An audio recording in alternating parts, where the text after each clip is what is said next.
contingency of Bosnia-Herzegovina fans on hand here as well. Certainly that is not something that Adnan Gusso would like to have to deal with at his own end. With the problems in Italy, this is not something UEFA wants to have to deal with right now. And it looks like the majority of this ruckus is coming from the Bosnian fans. And it looks maybe like Gusso took one in the back down there. We've seen players injured through these circumstances before. The Norwegian fans need to stake claim to their turf here in Oslo.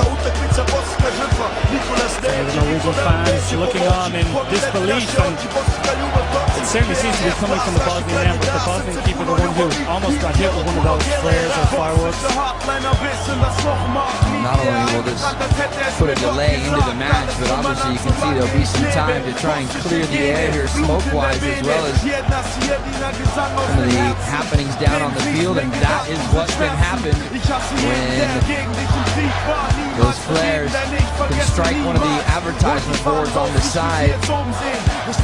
No, it's not a pyrotechnic show here at Ullevål Stadium in Oslo. It is actually coming from the fans, and you can see the fire staff out to deal with this immediately.